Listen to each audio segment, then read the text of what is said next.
Hello again, everyone, and welcome back to another episode of Y2K. My name is Blake, and we are in my 2021 Toyota Landcruiser Heritage Edition. It is a cloudy day in Florida. It's warming up, though. It's 60 degrees, so good news to report.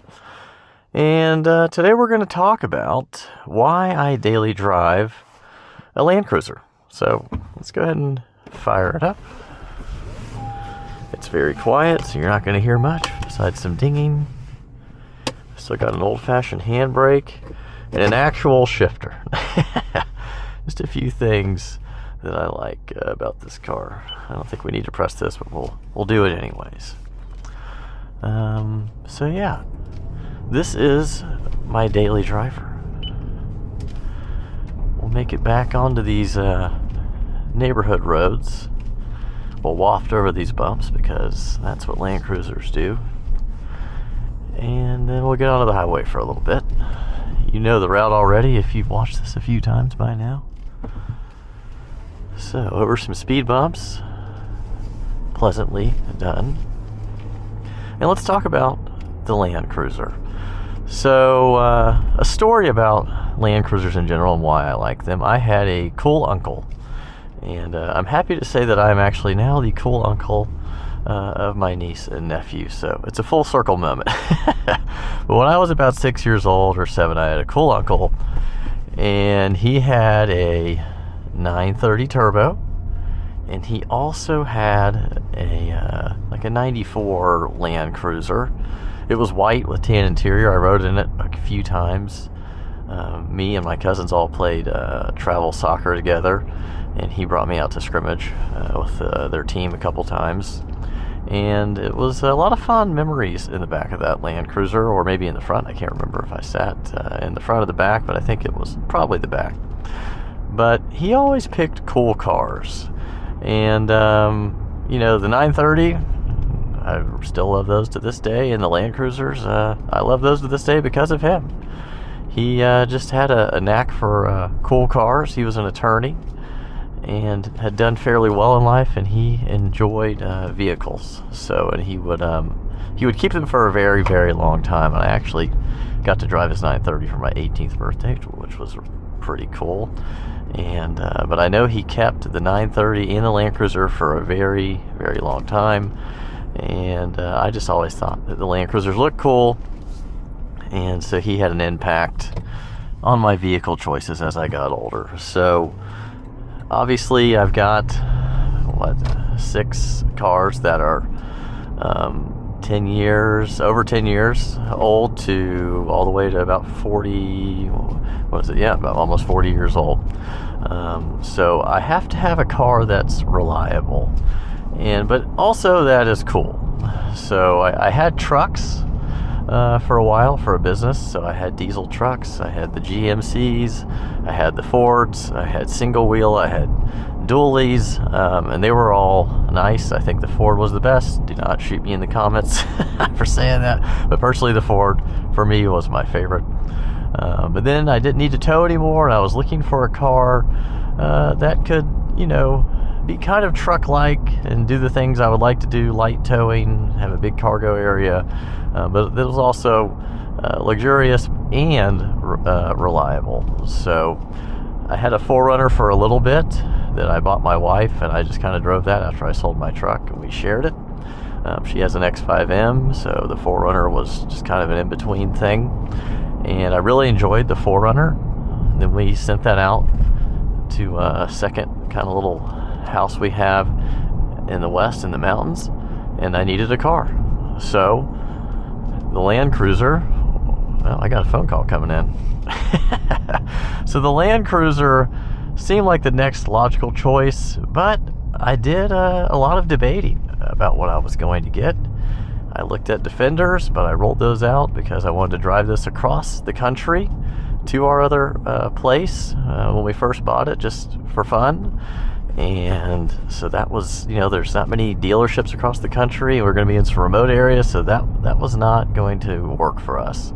I also considered an Audi RS6 wagon, which a lot of you are probably going to say you should have bought that, and we can talk about that in a little bit.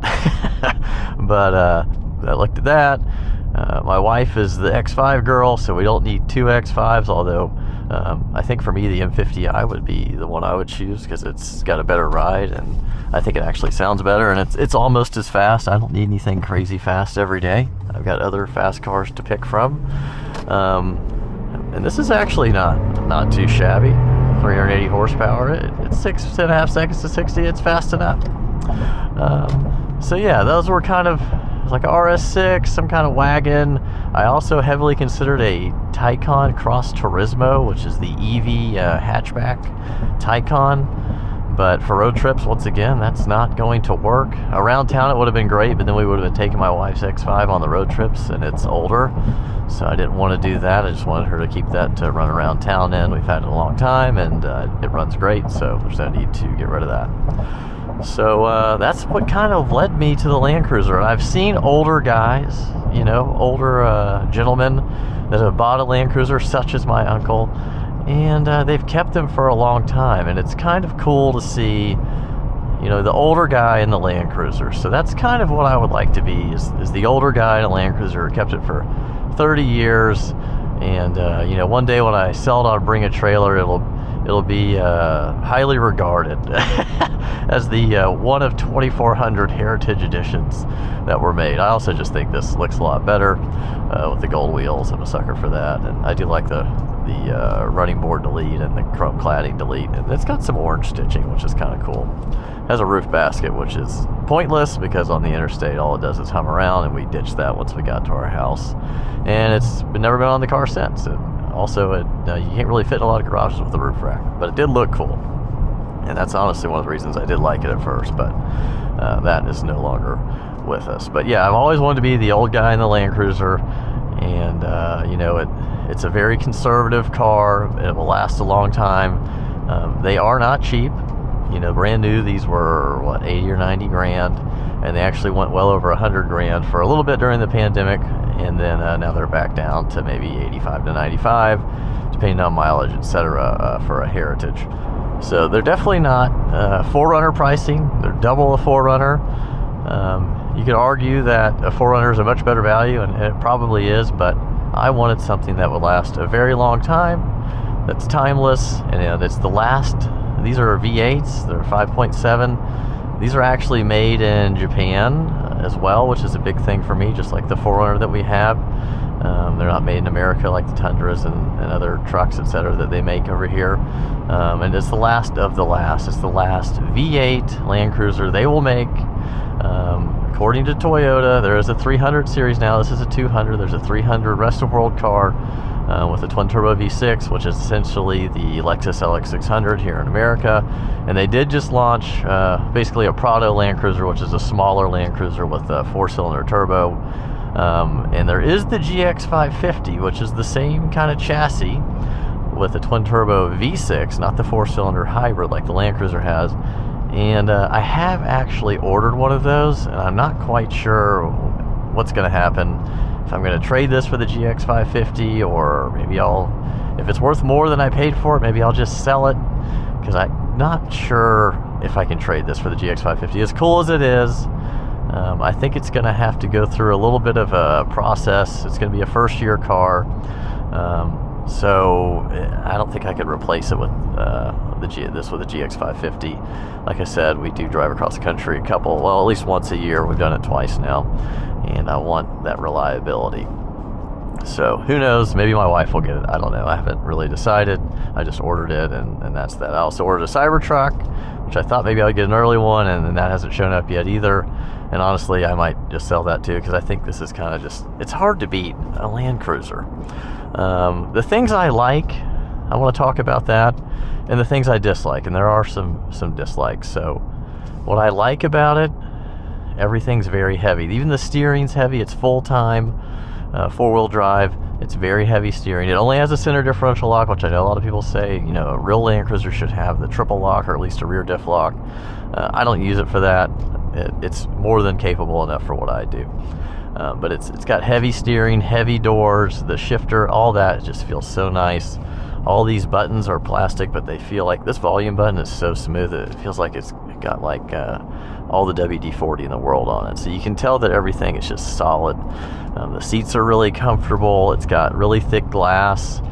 You're riding this in a 4Runner, and the 4Runner just, it sounds like the windows are down compared to this. So for every day and for talking on the phone, like the phone call we just had to ignore, I do sell real estate as my primary job. So I hope I didn't miss an important call, but I'll call them back in a few minutes here. So, but it's very quiet. The ride, it almost feels like air suspension, but it's not. I believe the KDSS has a little bit of something to do, but I think that's more with body roll. But they've really dialed in the suspension on this thing. You just waft over big bumps, and it almost is kind of like an S-Class Mercedes. I had an old S600, a 97, and it reminds me a lot of that, but just in an SUV form. So it's very quality. The engine is silky smooth. When you're in traffic, just kind of idling along, you can't even hear it. And it really just has that feeling that the cars really can't create anymore, almost kind of like a Rolls Royce, or like I said, my old Mercedes. So that it really does better than anything I've driven, especially at this price point. And G-Wagons, they're kind of bouncy and stuff. This is just so smooth. And like I said, the Land Rovers, I just don't think they're built to this level. So I really do appreciate the quality. I don't give a darn about the lack of infotainment, etc. So for me, it's just, I got my phone already. I don't need anything crazy. I've got XM radio, which I actually don't even have activated. I just listen to FM radio. That's what I do. Okay, we're back driving again. So anyways, yeah, technology I don't really care about. I just need a radio, and I just like the way all the touch points feel. It's got heated seats that are amazing. It's got a heated steering wheel. The rear bench is heated. It's got plenty of room, plenty of cargo space. The back seats, they do fold down, which is nice for my real estate signs. They don't fold all the way flat, but they're close enough. And you can kind of stow them up, like how the Land Cruisers do, where they kind of fold up and do like a little bit of a front somersault. So all that is great. I will say I have a very strong dislike, and that is the brakes. I haven't seen a lot of people talk about it. If you own one, chime in. Maybe mine is a bad one. But when you brake in this Land Cruiser, it's like 50% under braked at a minimum. You're doing highway speeds or just kind of stopping for normal things. It's hard to actually stop on the line of like a traffic light or a stop sign. You find yourself kind of rolling through things because you don't want to stop all the way. It's very odd that Toyota has over-engineered this thing to last 30 years of fluid changes or whatever they say, and the brakes are this bad. They're so bad that going back to the RS6, I almost traded this for an RS6 on our last we had a summer trip, and I went and drove it, and I did like it, but it does have so many other positives that it has kind of outweighed my decision to switch to like a German sports car. Once again, I love the reliability, and I just love everything mostly about it, but it's really hard to slow this thing down. I know it's heavy, but it seems like a pretty big oversight to me by Toyota on the braking capability. So if you're gonna buy one, just know that, and I would imagine when you're towing, I'm gonna flip around here because there's so many red lights, but when you're if you were towing with it, I don't know if it would ever stop. I mean, it's that bad. Turn your radius is actually excellent, by the way. So just something to consider if you want to buy one of these. The brakes are horrendous. Maybe, I don't say maybe, there probably is, and I've started to research if there's like a big brake kit or just superior brake pads with rotors, something to help slow this giant dinosaur down, because when I'm on cross-country road trips and stuff, the rotors start to get hot and they warp just on normal, like slowing down from interstate speeds, etc. I've already had the rotors turned once at like 5,000 miles right after I bought it, and it's just weird to me that they missed that. Also, I really hate this in the 4Runner and the Land Cruiser. It's like the collision avoidance system. Whenever it knows that you're going to brake hard, however it knows that, I'm not sure if it's the adaptive cruise control, we'll get to that too. that like sees the car. But the bottom line is, someone cuts you off or you got a panic brake, it already preloads the brake caliper, I guess, to full stopping capability, and you essentially just do an endo and overreact 95% of the time. And the 4Runner does the exact same thing. I joke around with my wife that we're doing an endo, you know, like when you're a kid on your BMX bike back in the day and you brake too hard, and you do it on purpose, you know, to look cool. This doesn't look cool when you do it. And my friend, who knows that I'm a reasonably good driver, was like, I know that you just didn't do that. What just happened when we were in the car and somebody cut us off? And I said, it's just what the car does, and there's no way to turn it off. There's not. Moving on to the adaptive cruise, which I touched on, maybe that's what's seen, you know, the cars and how it knows these things, but you can't turn it off. And that's really frustrating, because a lot of times I just want normal cruise control. My truck, my F350, you could select adaptive or not.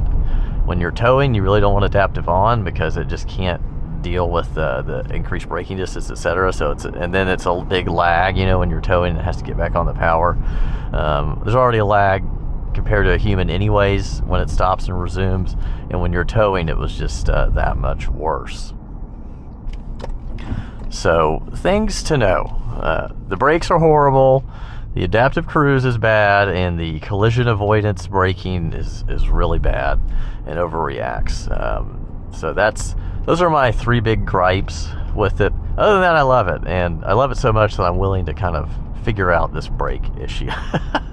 And hopefully maybe somebody could code out the collision thing. I don't know, but the pros outweigh the cons, but the braking thing is definitely the most annoying. So anyways, that is my little summary of why I daily drive a Toyota Landcruiser. I've got old cars.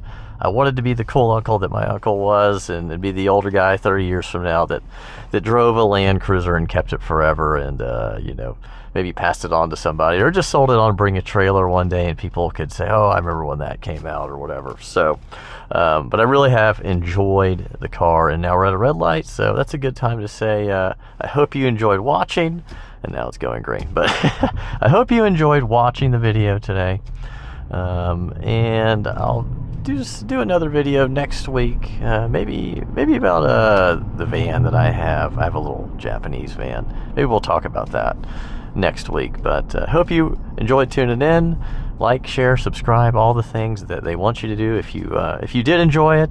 And we'll see you on the next video. Have a great day. Bye-bye.